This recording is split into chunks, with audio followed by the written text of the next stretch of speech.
इस मूवी के स्टार्ट से पहले सबसे पहले मैं आपको ड्यून के बारे में बताती हूँ। ड्यून आखिरकार है क्या? ये एक रेगिस्तानी प्लेनेट का नाम है। ये प्लेनेट स्पाइस नाम के ईंधन और ड्रग्स का इकलौता ओरिजिनल सोर्स है। स्पाइस एक ऐसा सोर्स है जिसे अगर आप ड्रग्स के तौर पर उसको इस्तेमाल करते हैं तो आपके अंदर सुपरनेचुरल पावर आ जाएगी और इसका नशा करने वालों की आंखें ब्लू हो जाती हैं। और इतना ही नहीं, आप स्पाइस के इस्तेमाल से न्यूक्लियर वेपन्स भी बना सकते हो। और यही वजह है कि ड्यून प्लेनेट इतना इम्पोर्टेंट है। और अब कहानी स्टार्ट होती है। ये कहानी आज से लेकर हमारे फ्यूचर से बहुत आगे की है। इंसान ने बहुत तरक्की कर ली है और वो इस यूनिवर्स के अलग अलग प्लेनेट पर जाकर बस गए हैं और इन प्लेनेट्स पर अलग अलग राज घराने हैं जो कि किसी एम्परर की तरह इन प्लेनेट्स पर रूल करते हैं। और इनमें सबसे बड़ा जिसका नाम है कोरिनो एम्पायर, और इसके एम्परर के पास एक आर्मी है जिसका मुकाबला कोई भी नहीं कर सकता। स्पाइस को बहुत अच्छा मानते हैं और इसके नशे की वजह से इन लोगों की आंखें ब्लू हो गई हैं। एक लड़की बताती है जिसका नाम चैनी है।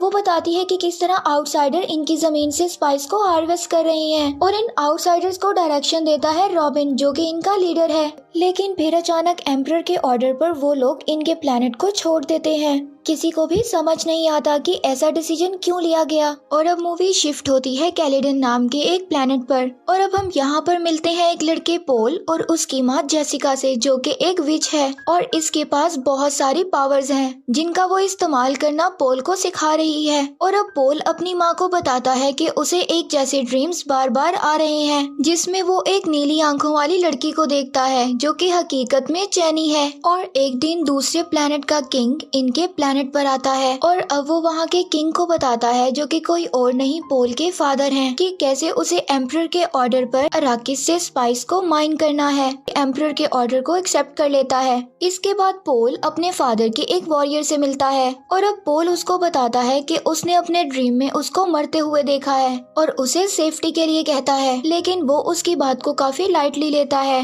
और अब पोल अपने फादर से मिलता है, अपने फादर से कहता है कि वो फ्रेमैन से दोस्ती करना चाहता है। फ्रेमैन वहाँ पर रहने वाले लोग हैं और चैनी भी यहीं से बिलोंग करती है। इसके बाद पोल वॉर एडवाइजर से लड़ने की ट्रेनिंग लेता है और यहाँ पर हम देखते हैं कि एक दूसरे को चोट ना लगे इसीलिए वो एक एनर्जी शील्ड का इस्तेमाल करते हैं। और अब रॉबिन बहुत ज्यादा परेशान है क्योंकि अराकिस किसी और किंग को मिल गया है, यानी कि पोल के फादर को। और अब रॉबिन का लीडर उसको समझाता है कि ये सब उनके फायदे के लिए हो रहा है। और अब पोल से यहाँ पर एक औरत मिलने आती है जिसको पोल के ड्रीम्स के बारे में सब कुछ पता चल गया था। अब हमें यहाँ पर इस औरत के आने का मकसद पता चलता है। वो पोल का टेस्ट लेने आई थी और उसको लगता था कि पोल ही वो मसीहा है जिसके बारे में पूरा यूनिवर्स बात कर रहा है। जाते वक्त वो औरत उसकी माँ को बताती है कि अगर ये बात सच है तो पोल के ऊपर बहुत ज्यादा मुसीबतों का पहाड़ टूटने वाला है। और अब वहाँ पर खड़ा पोल ये सब बातें सुन लेता है और पोल की मोम उसको बताती है कि कैसे ये मसीहा बुरे लोगों को खत्म कर कर यूनिवर्स को अच्छा कर सकता है। और अब वो लोग अराकिस जाने की तैयारी करते हैं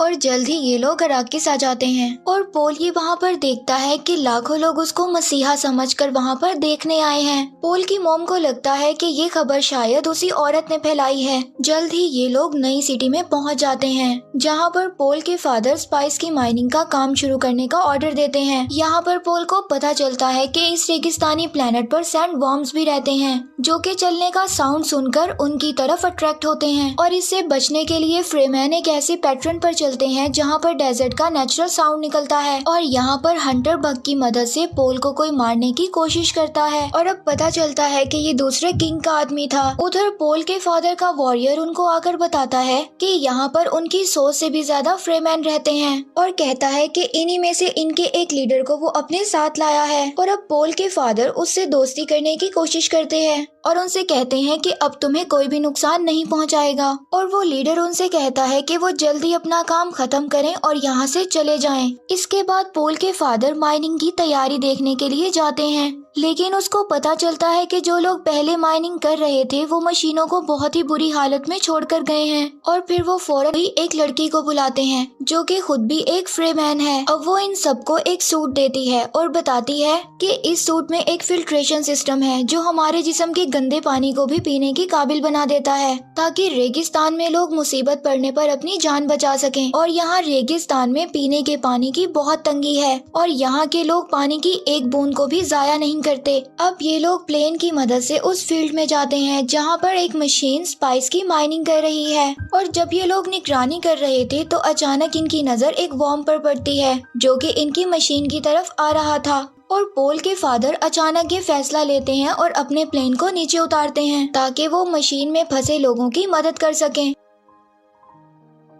पोल भी इस काम में आगे बढ़ता है ताकि वो लोगों की मदद कर सके। तभी अचानक से उसको विजन्स आने लगते हैं जिसकी वजह से वो बेहोश होने लगता है। तभी वहाँ से एक आदमी उसको वहाँ से निकाल कर ले जाता है। इसके बाद ये लोग पहली बार उस वॉर्म को देखते हैं कि वो इतना बड़ा था कि देखते ही देखते पूरी माइनिंग मशीन को निगल जाता है। और अब पोल के फादर सबको कहते हैं कि उन्हें जल्द ही स्पाइस की माइनिंग को शुरू करना होगा, वरना उनके लिए बहुत ज्यादा प्रॉब्लम्स होंगी। लेकिन वो लड़की उसको कहती है कि इस काम में वो कोई उसकी मदद नहीं कर सकती। इसके बाद एक डॉक्टर पोल का चेकअप करता है और वो उसको बताता है कि शायद स्पाइस में जाने से उसको कोई एलर्जी हो गई है। और पोल फिर अपनी माँ को बताता है कि उसने फिर से उस नीली आंखों वाली लड़की को देखा जो कि उसे मारने की कोशिश कर रही थी। और उसे वहाँ पर एक नाइफ भी दिखा जिसे फ्रीमैन अपना एक मजबूत हथियार मानते हैं। और अब अपने ड्रीम्स में वो अपनी माँ के दूसरे बच्चे को भी देखता है जो कि एक लड़की है। और अब उसे लगता है कि शायद वो उसकी बहन है। और अब नेक्स्ट सीन में बैरन अपनी आर्मी को लेकर अराकिस पर हमला करने के लिए आगे बढ़ता है। इधर वो डॉक्टर पोल और उसके फादर को कुछ दवाइयाँ देता है ताकि उनको अच्छे से नींद आ सके।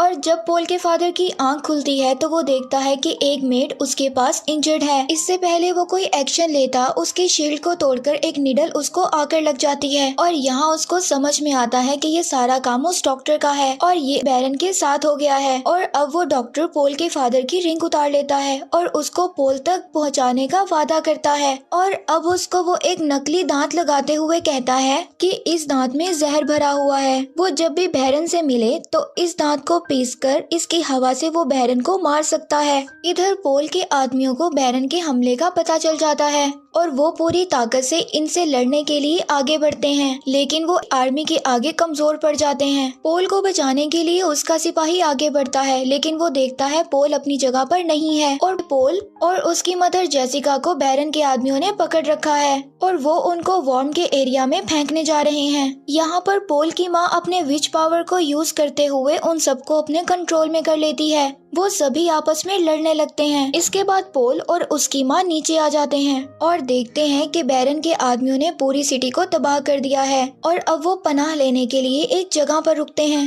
इधर डॉक्टर बैरन से अपनी वाइफ को छोड़ने के लिए कहता है, लेकिन बैरन डॉक्टर को भी मार देता है। अब बैरन पोल के फादर के पास जाता है। पोल के फादर उसी दांत की मदद से अपने मुंह से एक जहरीली गैस निकालते हैं जिसकी वजह से बैरन और उसके आदमी मर जाते हैं। अब कुछ लोग वहाँ पर गैस को साफ करने के लिए आते हैं और वो देखते हैं कि बैरन ऊपर दीवार से चिपका हुआ है और वो अभी भी जिंदा है। और अब इधर रेगिस्तान में पोल को डॉक्टर के बैग से अपने फादर की रिंग मिलती है और वो ये बात समझ जाता है कि उसके फादर अब इस दुनिया में नहीं रहे। तभी उसको एक और विजन आता है और वो देखता है कि वो उस लड़की के साथ मिलकर एम्परर की आर्मी से मुकाबला कर रहा है। इस विजन से वो ये समझता है कि शायद ये फ्यूचर में आने वाले वॉर की कोई निशानी है।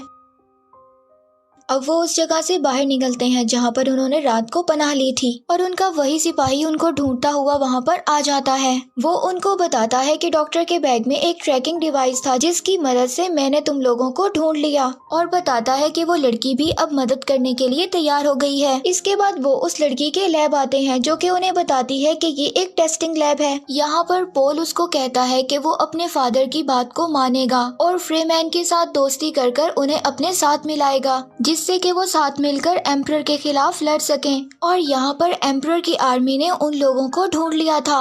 वो सिपाही भी मारा गया था और अब पोल को जो ड्रीम्स आते थे उसका एक ड्रीम पूरा हो जाता है। अब पोल और उसकी माँ उस लड़की के साथ मिलकर एक सुरंग की तरफ जाते हैं जहाँ पर वो लड़की बैरन के आदमियों का मुकाबला करने के लिए चली जाती है और अब वो एक डिवाइस को जमीन में लगाती है जिसे वो वॉर्म्स को अट्रैक्ट कर सके। और तभी बैरन के आदमी वहाँ पर आ जाते हैं। इससे पहले वो कुछ कर पाते वॉर्म्स वहाँ पर आ जाता है और वो उस लड़की के साथ साथ उनको भी निगल जाता है कि माँ हेलीकॉप्टर की मदद मदद से आगे बढ़ रहे होते हैं। तभी कुछ लोग उनका पीछा करते हैं। वो उनसे बचने के लिए एक सैंडस्टॉर्म में दाखिल हो जाते हैं, जिससे उनका हेलीकॉप्टर क्रैश हो जाता है। और अब नेक्स्ट सीन में हम बेरन को देखते हैं। रेवन उसको बताता है कि पोल और उसकी माँ सैंडस्टॉर्म में मारे गए। बेरन अब सभी फ्रेमैन को भी मारने का ऑर्डर देता है। और अब आगे पोल और उसकी माँ हेलीकॉप्टर से मिले स्टील सूट को पहन लेते हैं और अपने उसी सिपाही के कंपास की मदद से कबीले को ढूंढ लेते हैं। और तभी वॉर्म तेजी से उनकी तरफ आगे बढ़ने लगता है। इससे पहले वो उनको निगलता वो अचानक रुक जाता है, क्योंकि उसे उसी डिवाइस का साउंड सुनाई दे रहा था। उस डिवाइस से वाइब्रेशन के साथ साथ साउंड भी निकलता है,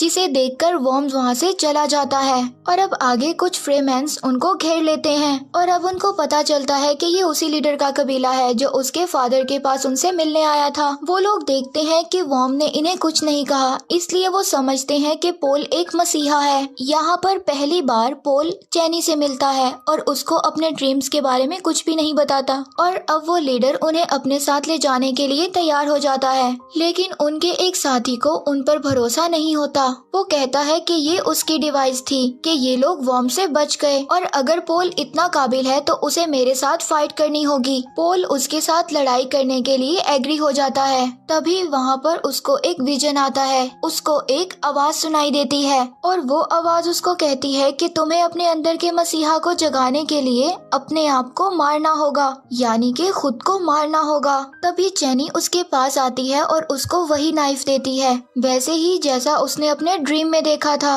चैनी उसको कहती है कि वो उसको कोई भी मसीहा नहीं मानती। वो ये नाइफ उसको इसलिए दे रही है कि वो एक वॉरियर की मौत मर सके। यहाँ पर ये लोग फाइट करने लगते हैं और पोल उसको काबू कर पीछे हटने को कहता है, लेकिन वो लीडर पोल को कहता है कि ये लड़ाई तुम दोनों के किसी एक के मरने पर ही खत्म होगी। वहाँ पर पोल की माँ उसको बताती है कि पोल कोई कातिल नहीं है, उसने आज तक कभी किसी को नहीं मारा। पोल समझ जाता है कि वो आवाज उसे अपने आप को बदलने के लिए कह रही थी। इसके बाद वो उस आदमी को मार देता है और फ्रेमैन के कबीले को अपने इरादे बताता है कि वो किस तरह उन लोगों के साथ मिलकर एम्परर की आर्मी से लड़ना चाहता है। वो लोग उसकी बात से एग्री होकर अपने कबीले की तरफ बढ़ने लगते हैं। अब वो थोड़ा आगे जाकर एक फ्रेमैन को वॉर्म की सवारी करते हुए देखते हैं और चैनी उससे कहती है कि ये सिर्फ स्टार्ट है और यहीं पर स्टोरी एंड हो जाती है।